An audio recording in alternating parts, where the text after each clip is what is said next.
छुआ कि गुरुदेव ने क्रोधित होकर मुझे कहा, भक्त सुदीक्षण। मैंने कहा, जी गुरुदेव, मेरे आश्रम से निष्कासित हो जा और मेरे आश्रम में तभी आना जब ठाकुर जी को साथ लेकर आए। मैंने भी कहा, गुरुदेव ठीक है, मैं तभी लौटूंगा जब ठाकुर जी साथ होंगे। जिसके वश में होकर जीव संसार रूपी इस अंधे कुएं में गिर जाता है, अर्थात अपना समस्त मेरे में ही नष्ट कर देता है। विद्या अति सुखदायी, ये ईश्वर की कृपा से समस्त जीवन की रचना करती है और मानव जाति को विकास और चित्त प्रसन्नता की ओर अग्रसित करती है। जानकी, ऋषि राज अगस्त जी ने कितना सुंदर और स्वामी, आप सत्य कहते हैं।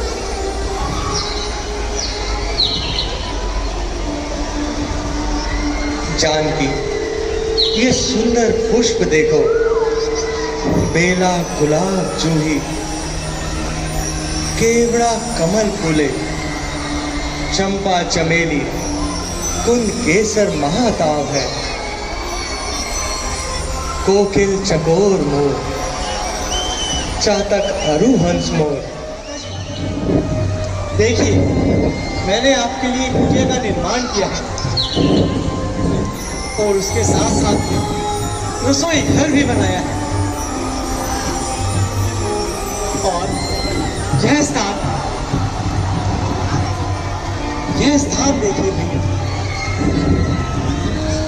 यह स्थान मैंने आपके लिए संध्या काल में आप यहाँ पर बैठकर सबका आनंद ले पाएंगे। स्वामी, देखिए ना, भैया ने कितना सुंदर कुटिया का निर्माण किया है और ये रसोई देखिए कितनी सुंदर है। हाँ जानकी, तुम सत्य कहती हो। लक्ष्मण, तुमने तो बहुत ही सुंदर कुटिया का निर्माण किया है। तो सब आपकी कृपा है भैया, सब आप। लक्ष्मण, संध्या काल का समय हो गया है, इसलिए तुम वनों में जाकर लकड़ियों की व्यवस्था करो।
आलू बुखारे फेंक दूंगा नहीं तो इसको 1 मिनट में।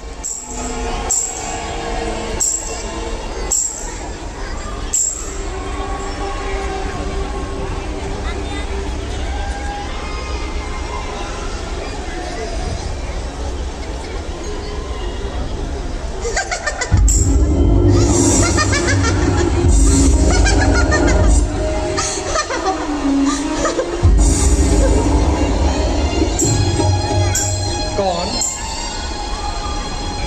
मैं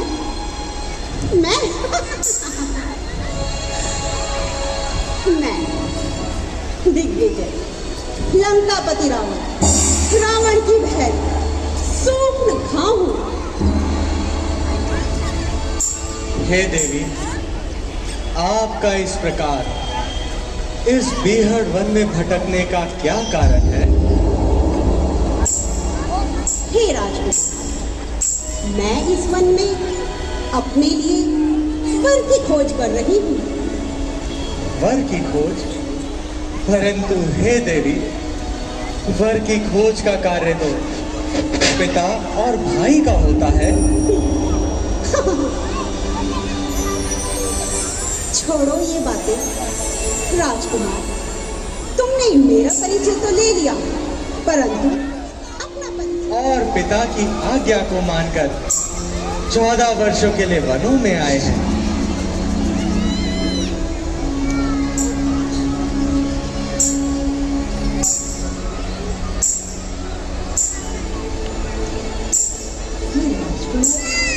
तो बड़े ही सुंदर हैं। यदि इन्होंने मेरा प्रेम निवेदन स्वीकार कर लिया तो जीवन सफल हो जाएगा।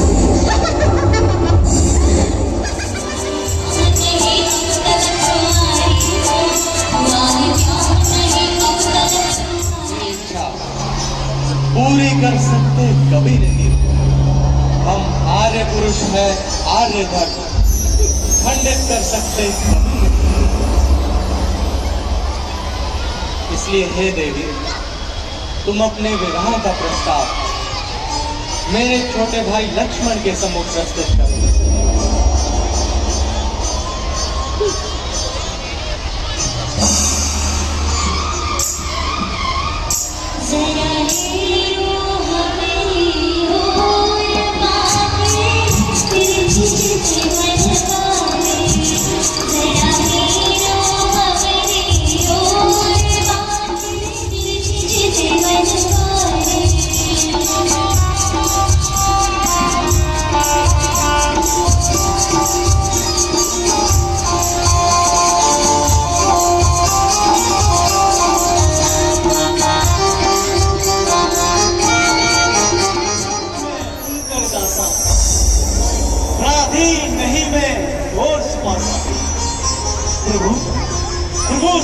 कौशलपुर राजा जो कुछ करे उन्हें सब साझा।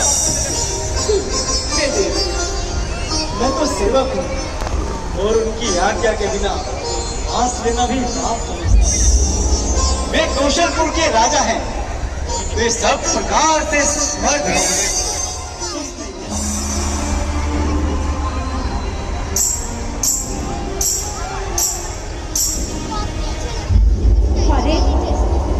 ये तो पूरा उपदेशक है। यहाँ मेरी दाल नहीं गले।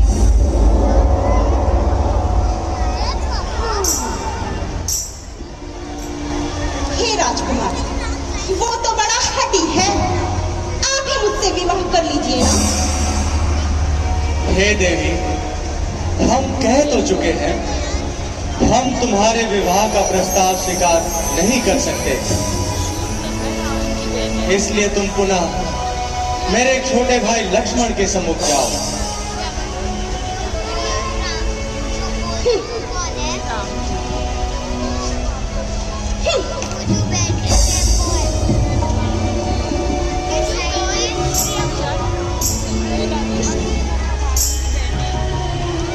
अजी, हाथ छोड़ भी दो, अब मान भी जाओ ना मेरे राजा।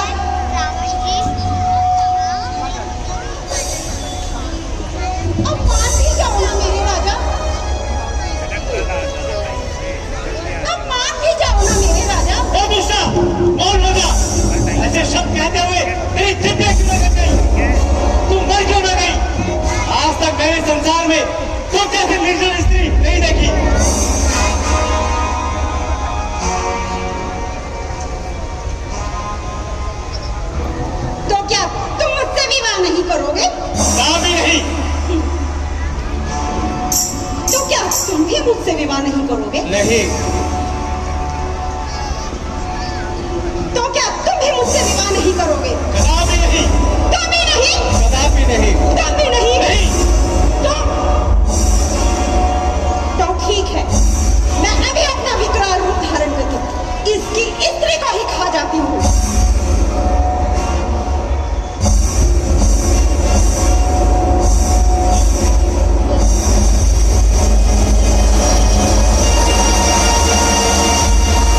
बार मेरे छोटे भाई लक्ष्मण के समुख जाओ, और हाँ, इस बार वो तुम्हारी बात अवश्य ही मान लेगा। लक्ष्मण,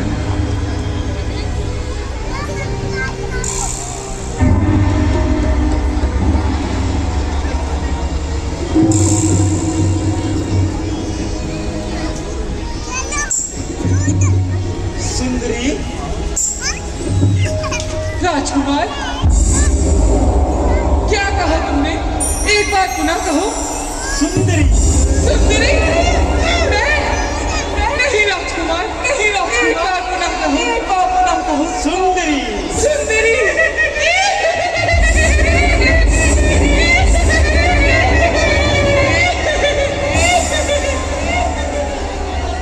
तो कैसा लगा तुम्हें मेरा यह?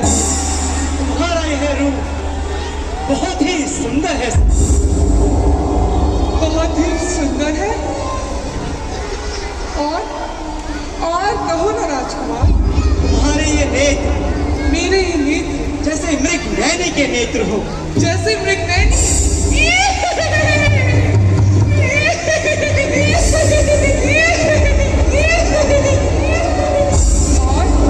और तुम्हारी चाल जैसे गज कामनी की चाल हो। गज कामिनी।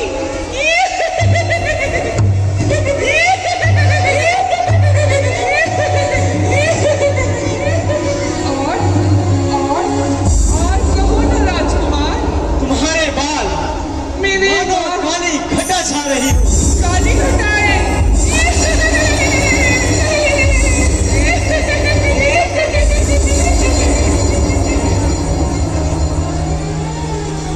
और मेरे ये नैन तुम्हारे नैन मृग नैनी के समान है। मृग नैनी।